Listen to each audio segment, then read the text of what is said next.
जय हिंद दोस्तों। आज के इस इम्पॉर्टेंट लेक्चर में हम सभी डिस्कस करेंगे 26 अगस्त 2025 के करंट अफेयर्स को। तो आप इस पूरे लेक्चर को बहुत ही ध्यान से लास्ट तक जोर देखिएगा।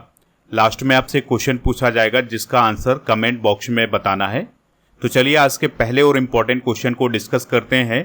तो पहला क्वेश्चन है, मिस यूनिवर्स थाईलैंड 2025 का खिताब किसने जीता है? आंसर हो जाएगा वीना प्रवीणर सिंह ने। तो भारतीय मूल की है वीना प्रवीणर सिंह। तो उन्होंने मिस यूनिवर्स थाईलैंड 2025 का खिताब हाल ही में जीता है। ठीक है, तो वीना प्रवीणर सिंह भारतीय मूल की हैं। इस पॉइंट को आप ज़रूर याद रखें क्योंकि यहाँ से क्वेश्चन पूछा जा सकता है। तो वह पहली ऐसी विजेता बनी है जिनकी शादी हो चुकी है और तलाक भी हो चुका है। ठीक है, 21 नवंबर 2025 को थाईलैंड में 74वीं मिस यूनिवर्स प्रतियोगिता आयोजित की जाएगी। तो उसमें थाईलैंड की तरफ से वीना प्रवीणर सिंह शामिल की जाएंगी। भारत की तरफ से अब तक कौन कौन सी मिस यूनिवर्स बनी है इसको भी देख लेते हैं। तो सुष्मिता सेन बनी थी 1994 में, ये मिस यूनिवर्स जीतने वाली पहली भारतीय हैं। लारा दत्ता सन 2000 में और हरना संधू 2021 में बनी थी। कुछ सौंदर्य प्रतियोगिताओं की विजेता डिस्कस करते हैं, जैसे मिस यूनिवर्स इंडिया 2025 अभी हाल ही में बनी है मनिका विश्वकर्मा जो कि राजस्थान की हैं। मिस वर्ल्ड 2025 बनी है ओपल सुचाता चुआंगश्री जो कि थाईलैंड की हैं। मिस इंडिया यूएसए 2024 बनी है कैटलिन सेंड्रा। मिस यूनिवर्स 2024 बनी है विक्टोरिया केजर जो कि डेनमार्क की हैं। फेमिना मिस इंडिया 2024 बनी थी निकिता पोरबाल जो कि एमपी की हैं। और मिस चार्म इंडिया 2024 बनी है शिवांगी देसाई। नेक्स्ट क्वेश्चन है, पहले खेलो इंडिया वाटर स्पोर्ट्स फेस्टिवल 2025 की मेडल टैली में पहले स्थान पर कौन रहा है? आंसर हो जाएगा मध्य प्रदेश। तो देखिए दोस्तों, अभी जम्मू कश्मीर में पहले खेलो इंडिया वाटर स्पोर्ट्स फेस्टिवल 2025 का आयोजन किया गया है और इसमें मध्य प्रदेश ने बेहतरीन प्रदर्शन करते हुए मेडल टैली में पहला स्थान हासिल किया है। तो मध्य प्रदेश ने 18 मेडल जीते हैं जिसमें 10 गोल्ड हैं, 3 सिल्वर और 5 ब्रॉन्ज मेडल हैं। देखिए यहाँ पर आपको ये याद रखना है कि ये जो पूरी प्रतियोगिता आयोजित की गई थी इसमें 24 गोल्ड मेडल शामिल थे। 24 में से 10 गोल्ड मेडल किसने जीते हैं? अकेले मध्य प्रदेश ने। मध्य प्रदेश ने खास तौर पर कायाकिंग और कैनोइंग में दमदार प्रदर्शन किया है और सभी 4 गोल्ड मेडल अपने नाम किए हैं। ओडिशा दूसरे नंबर पर रहा है, ओडिशा ने 10 मेडल जीते हैं और केरल तीसरे नंबर पर रहा है जिसने 7 मेडल जीते हैं। इस पूरी प्रतियोगिता में 36 राज्यों और केंद्र शासित प्रदेशों के 400 से अधिक एथलीटों ने हिस्सा लिया था। बात करते हैं खेलो India water sport festival Jammu Kashmir 2025 की। तो इसका जो आयोजन है ये डल झील जम्मू कश्मीर में आयोजित किया गया था 21 अगस्त से लेकर 23 अगस्त तक। इसका जो शुभंकर या मस्कट था ये था हिमालय किंगफिशर।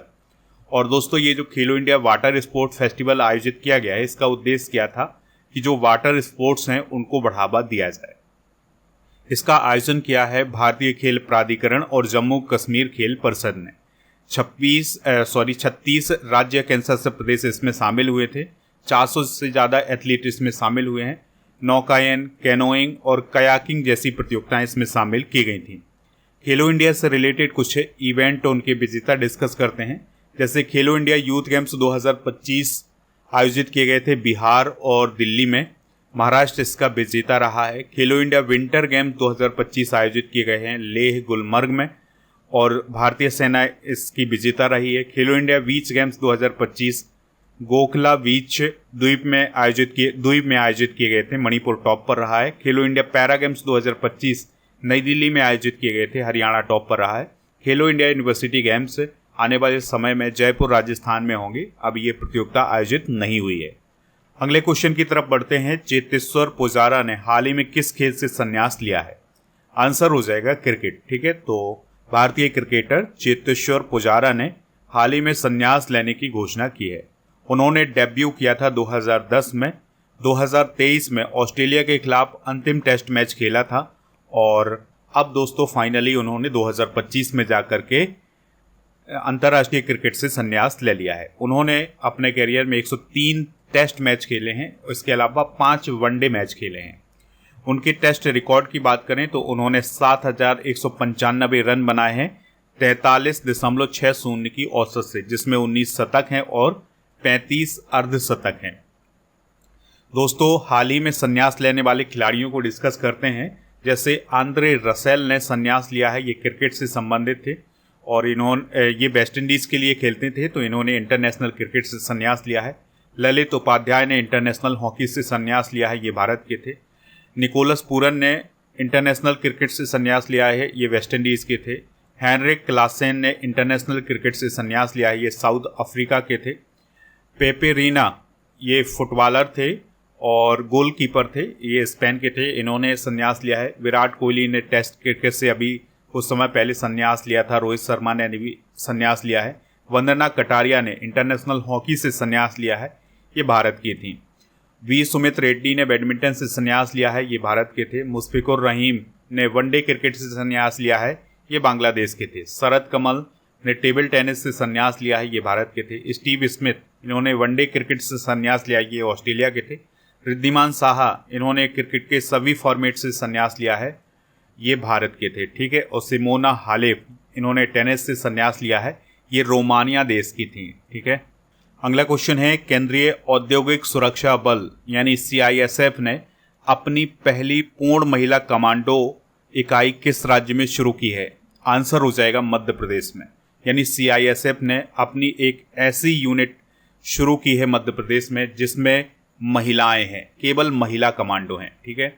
इसका उद्देश्य है लैंगिक समानता को बढ़ावा देना और ये जो यूनिट स्थापित की गई है ये मध्य प्रदेश के वरवाहा में स्थित जो क्षेत्रीय प्रशिक्षण केंद्र है यहाँ पर स्थापित की गई है। इसमें 30 महिला कर्मी हैं और इसकी जो ट्रेनिंग होगी वो 8 सप्ताह की होगी। यहाँ पर फिटनेस, हथियारों का उपयोग करना सिखाया जाएगा, लाइव फायर अभ्यास, रैपलिंग और सर्वाइवल ड्रिल भी दी जाएगी, ठीक है। तो ये सारे इंपॉर्टेंट पॉइंट आप नोट कर लें। बात करते हैं CISF की, तो यह एक केंद्रीय सशस्त्र पुलिस बल है। 1969 में इसकी स्थापना हुई थी। नई दिल्ली में इसका मुख्यालय है। राजविंदर सिंह भट्टी इसके महानिदेशक हैं और इसका मोटो है संरक्षण एवं सुरक्षा। इसका मुख्य काम है परमाणु संयंत्र, अंतरिक्ष केंद्र, एयरपोर्ट, बंदरगाह, तेल रिफाइनरी और विद्युत संयंत्र, इन सभी की सुरक्षा करना। अगला क्वेश्चन है, हाल ही में भारत के उपराष्ट्रीय सुरक्षा सलाहकार कौन बने हैं? आंसर हो जाएगा अनीश दयाल सिंह। तो अभी हाल ही में देश की आंतरिक सुरक्षा के मामलों की निगरानी करने और रणनीतिक सहयोग के लिए उपराष्ट्रीय सुरक्षा सलाहकार बनाया गया है अनीश दयाल सिंह को। अनीश दयाल सिंह इससे पहले CRPF और ITBP के महानिदेशक के रूप में भी काम कर चुके हैं। देखिए, अनीश दयाल सिंह केवल एकमात्र उपराष्ट्रीय सुरक्षा सलाहकार नहीं है, उनके अलावा राजेंद्र खन्ना, TB रविचंद्रन और पवन कपूर भी उपराष्ट्रीय सुरक्षा सलाहकार हैं। और वर्तमान में राष्ट्रीय सुरक्षा सलाहकार कौन है? तो अजीत डोभाल। और जो राष्ट्रीय सुरक्षा सलाहकार का मुख्य काम होता है वो क्या होता है? राष्ट्रीय और अंतर्राष्ट्रीय सुरक्षा मामले में प्रधानमंत्री को सलाह देना। चलिए कुछ प्रमुख सचिव और सलाहकार डिस्कस करते हैं। जैसे कैबिनेट सचिव हैं TV सोमनाथन और प्रधान सचिव प्रधानमंत्री हैं प्रमोद कुमार मिश्रा यानी PK मिश्रा। और प्रधान सचिव नंबर 2 प्रधानमंत्री के कौन है? शक्तिकांत दास। निजी सचिव प्रधानमंत्री कौन है? निधि तिवारी। विदेश सचिव विक्रम मिश्री। गृह सचिव गोविंद मोहन। वित्त सचिव अजय सेठ। रक्षा सचिव राजेश कुमार सिंह। राजस्व सचिव अरविंद श्रीवास्तव। राष्ट्रीय सुरक्षा सलाहकार अजीत डोभाल। उपराष्ट्रीय सुरक्षा सलाहकार TV रविचंद्रन है। मुख्य आर्थिक सलाहकार V अनंत नागेश्वरन। मुख्य वैज्ञानिक सलाहकार भारत सरकार हैं अजय कुमार सूद। अगला क्वेश्चन है, 68वें राष्ट्रमंडल संसदीय सम्मेलन यानी CPC 2025 में भारत का प्रतिनिधित्व कौन करेंगे? आंसर हो जाएगा इसका ओम बिरला। तो लोकसभा अध्यक्ष ओम बिरला जी 68वें राष्ट्रमंडल संसदीय सम्मेलन 2025 में भारत का प्रतिनिधित्व करने वाले हैं। ये जो सम्मेलन है ये 5 से 12 अक्टूबर 2025 तक आयोजित किया जाएगा ब्रिज टाउन बारबाडोस में, ठीक है। तो भारत का नेतृत्व करेंगे लोकसभा अध्यक्ष ओम बिरला जी। और इस सम्मेलन का जो मुख्य भाषण का विषय है वो है राष्ट्रमंडल ग्लोबल पार्टनर। राष्ट्रमंडल की बात करें यानी कॉमनवेल्थ की बात करें तो इसकी स्थापना 1949 में हुई थी। लंदन UK में इसका मुख्यालय है। इसके मेंबर हैं 56 स्वतंत्र राष्ट्र। वर्तमान में इसके प्रमुख हैं चार्ल्स तृतीय।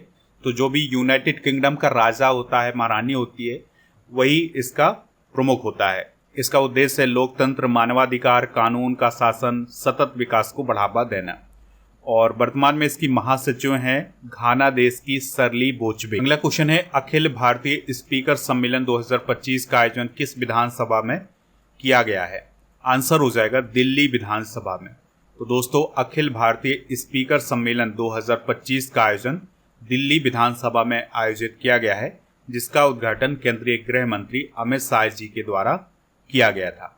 तो ये जो अखिल भारतीय स्पीकर सम्मेलन आयोजित किया गया है, इसमें देश की जितनी भी विधानसभाएं हैं उनके जो स्पीकर हैं और जो उपाध्यक्ष हैं वो इसमें शामिल हुए हैं। इसके जो आयोजक हैं, मुख्य आयोजक हैं, वो हैं दिल्ली विधानसभा के अध्यक्ष विजेंद्र गुप्ता।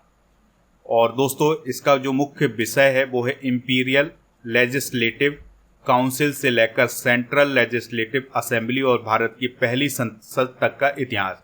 तो इस विषय पर चर्चा की जाएगी। चलिए कुछ प्रमुख सम्मेलन डिस्कस करते हैं 2025 वाले।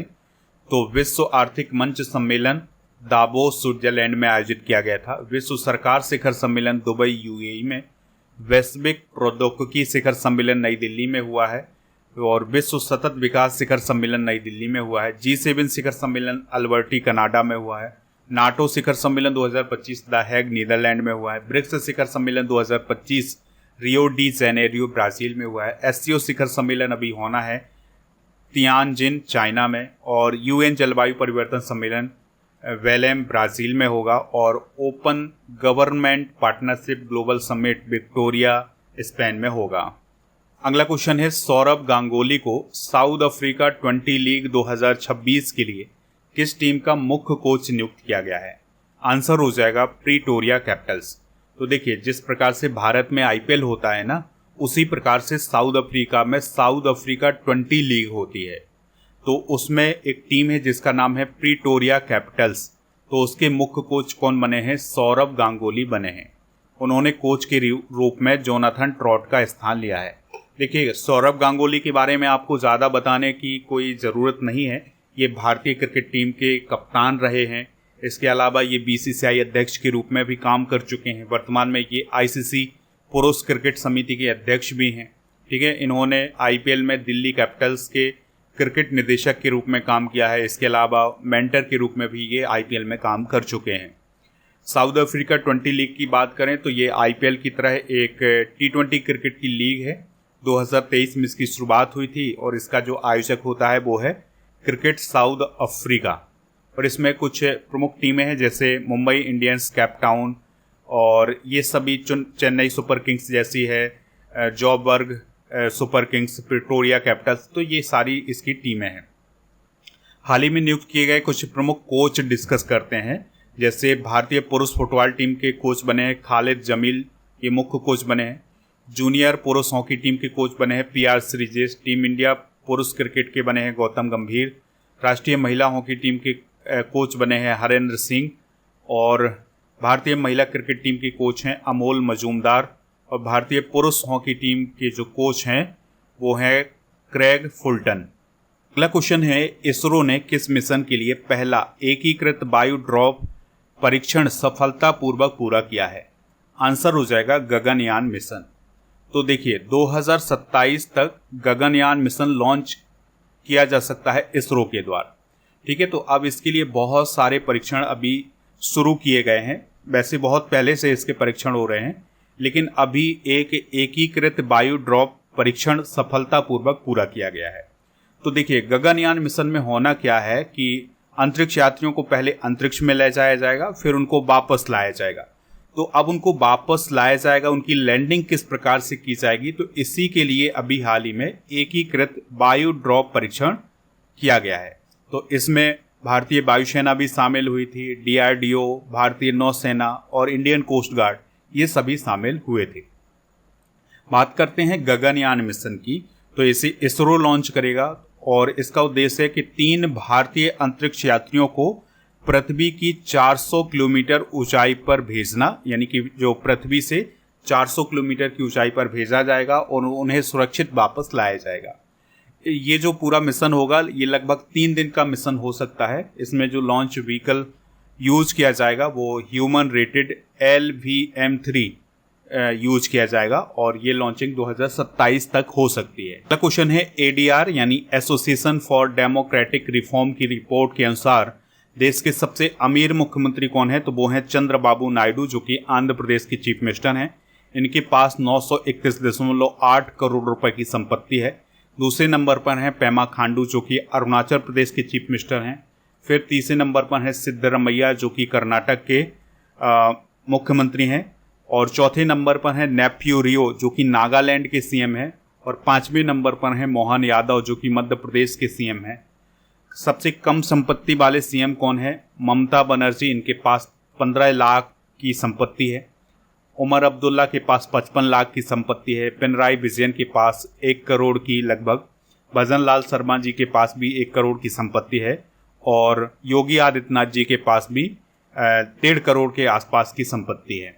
तो ये थे दोस्तों आज के करंट अफेयर्स के क्वेश्चन। आप इन सभी को नोट कर लें, स्टडी करके ऐप को भी इंस्टॉल कर लें, जिसका लिंक डिस्क्रिप्शन बॉक्स में दिया गया है। तो यहाँ पर आपको monthly current affairs, half yearly current affairs, yearly current affairs की बुक मिल जाएगी, तो इनको प्राप्त कर लें।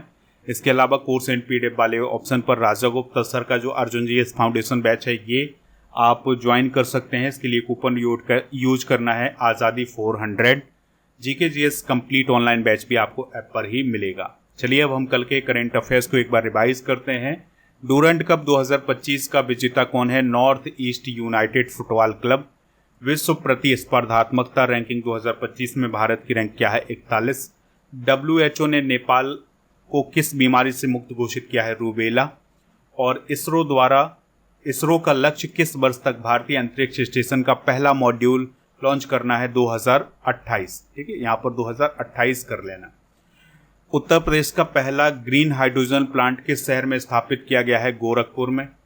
भारतीय अंतरिक्ष दिवस 2025 की थीम क्या है? आर्यभट्ट से गगनयान, प्राचीन ज्ञान से अनंत संभावनाओं तक। बिहार में ओंटा सिमरिया गंगा पुल का उद्घाटन किसने किया है? PM मोदी। भारत का पहला पूर्णतः डिजिटल साक्षर राज्य कौन बना है? केरल। सूर्य नामक AI मॉडल को किस संगठन ने डेवलप किया है? नासा और IBM। सर्जियो गोर किस देश के भारत में राजदूत बने हैं? अमेरिका। दोस्तों आज के जनरल नॉलेज के पिटारे में भारत के परमाणु ऊर्जा संयंत्र डिस्कस करेंगे। तो काकरापार की स्थापना 1993 में हुई थी, गुजरात में है। कलपक्कम की स्थापना 1984 में, ये तमिलनाडु में है। नरोरा की स्थापना 1991 में, ये उत्तर प्रदेश में है। कैगा की स्थापना 2000 में, कर्नाटक में है। रावत भाटा की स्थापना 1973 में, ये राजस्थान में है। तारापुर की स्थापना 1969 में, ये महाराष्ट्र में है। कोडनकुलम की स्थापना 2013 में, ये तमिलनाडु में है। आपको याद रखना है कि परमाणु ऊर्जा भारत में बिजली का 5वां सबसे बड़ा स्रोत है। तो ये पॉइंट भी आप नोट कर सकते हैं। कल के करंट अफेयर्स में आपसे पूछा गया था कि डूरंट कप किस खेल से संबंधित है?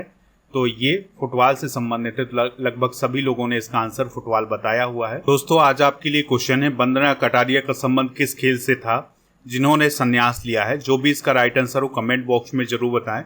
स्टडी करके ऐप को इंस्टॉल कर लें, तो यहाँ पर आपको हर महीने के करंट अफेयर्स की बुक मिल जाएगी, ईयरली करंट अफेयर्स की बुक मिल जाएगी और मंथली करंट अफेयर्स का पैकेज भी मिल जाएगा। तो इसको आप प्राप्त कर सकते हैं। टेलीग्राम चैनल को ज्वाइन कर लें जिसका नाम है स्टडी कर ऑफिशियल।